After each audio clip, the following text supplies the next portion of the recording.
and welcome to another session where I have an opportunity to meet some of our amazing suppliers in their bedrooms. What's the zebra called? Fred. Fred, of course it's called Fred. Makes perfect sense. So it's my absolute pleasure. Long-time pirate, long-time person who's the first dancing at all of our awards. The fabulous Michelle Reilly from Six Cats. Hi, Michelle. Hello, Gary. How are you? Oh, sorry. Should we do a cheers? Cheers. Cheers. Cheers, Tim. Cheers, Simon. Michelle, it's lovely to see you. You look on a fine fettle. How are you? How's business?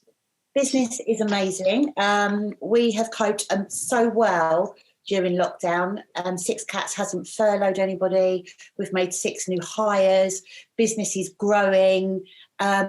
I'd almost go as far as to say we are as busy as we've ever been. International is just taking off for us. It seems like everybody's looking outside the UK to do business at the moment. For people who don't know you guys, or for people who are a UK-centric business who are thinking contract international where it is, do you want to tell everyone a little about Six Cats, your history and sort of the breadth and range of services that you offer? Yeah, so Six Cats is an international contractor management company. I guess you could say we're the equivalent of a UK umbrella company, but we don't do UK, we do everything outside, which makes it a lot more exciting and more varied. So we take care of the contractors that recruitment agencies place. We make sure they're compliant. We register them for tax. We can sort out their immigration. We insure them. So anything you need to place a contractor overseas, we basically take care of it. Different countries have got different issues, right? Different countries have got different issues. So we are in over 70 countries. Oh my God, let's not list them. Yeah, I'm not going to list them. We could be here all day. You're right. Every country has its own challenges. At the moment, we're seeing, obviously, Germany is always a popular market. And for years, we've held an AUG licence and no one's ever been interested. In the last 2 months, we've just seen huge demand for AUG. So an example will be that Six Cats holds an AUG licence in Germany.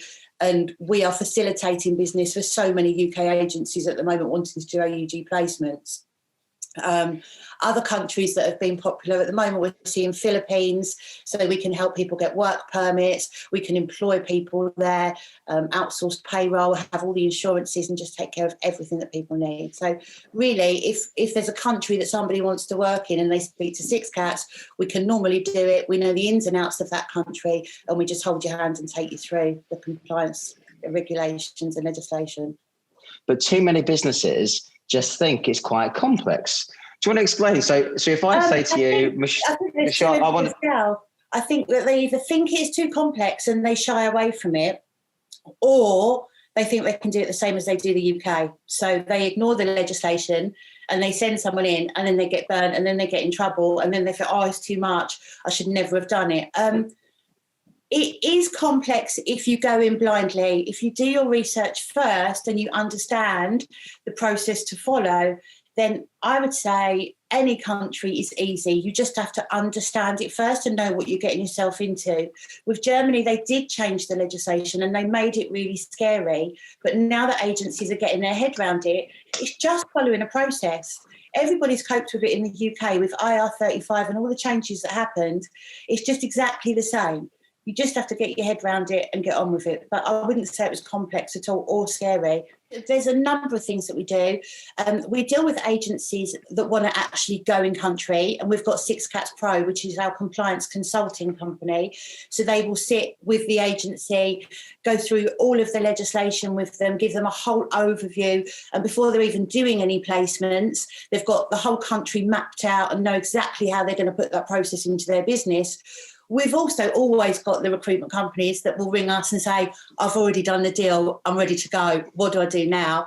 And we handhold them through the ones and twos of placing contractors and just walk them through and get it started. But I guess it's just having the enthusiasm to go out and look at international and not be scared, and there are solutions to do it compliantly. And can I just nick some free advice while I've got you? Just telling me, would you advise businesses to go and set up a GmbH? Because it can take a few months and it's going to take a few quid. can. It does take a few months. It's speeding up a little bit. In this year alone, I think we have incorporated 8 agencies in Germany that are setting up their own office, getting their AUG license. I would say it is the time to do it because clients want that AUG license and that solution. And I think the best way to provide that to a client is for agencies to have their own entity and their own license. Is it still, was it 25K? I can't remember. 25, 30? Yeah, share capital. Yeah, so effectively that means you have to have 25,000 euros floating around somewhere that you can chuck into a business. I don't know how long you have to. It's there. How long? Has in forever? No, not forever. Perpetuity. They want. Well, you can. I think you can pay 12.5K with a guarantee that you will top it up after a period of time, and you need to have a bank guarantee to say that. Is there anything that's new around the corner that the guys might be interested in? Oh, there we go. It's exciting, isn't it? So I had a recruiter call me last week who said, I've done a deal in Turkey. I need a solution. We didn't have a solution. And he said, well, I don't want to use anyone else. I need to use you and I need a solution. And he was relentless. So within 24 hours, we built a solution and we're now in Turkey. So we offer. So you're in Turkey at Christmas. I know, perfect, isn't it? We offer employed and self-employed, and we're seeing a lot of demand in Estonia and Ukraine as well. So we've just set up there, and for the first time in my career, 23 years, it looks like we might just be on the edge of cracking Africa as well. So we'll be all the way. We've found a partner.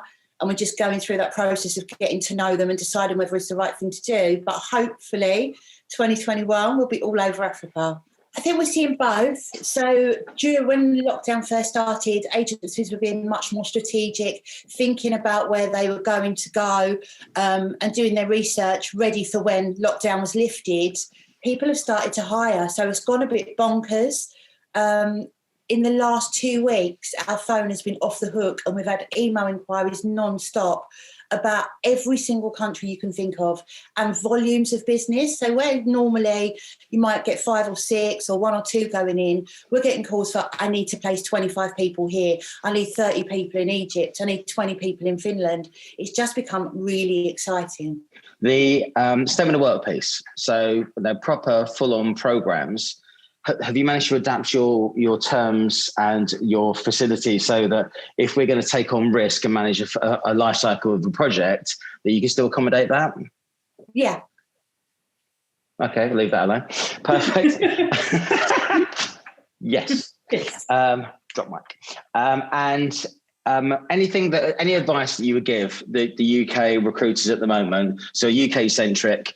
Because, this is every time there's some form of downturn, every time there's some form of dramas, there are always winners and losers. What might your advice be from the coalface? I think there's a big drama on our doorstep right now, which is Brexit. So I am being contacted every single day by loads of agencies saying, what's going to happen? What do I need to know? What do I do? And there aren't any guidelines.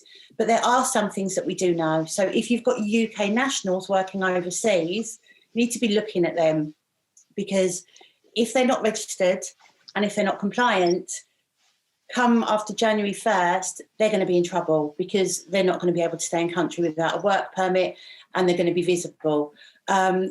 If they are in country and they're compliant, they need to be applying for a residence permit so that they have a right to remain, and they need to do that now.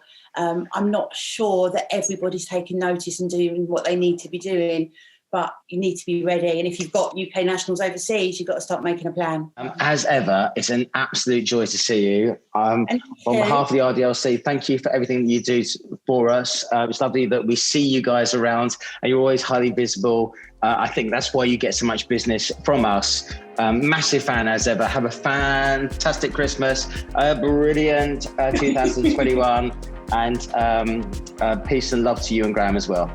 See you soon. Bye.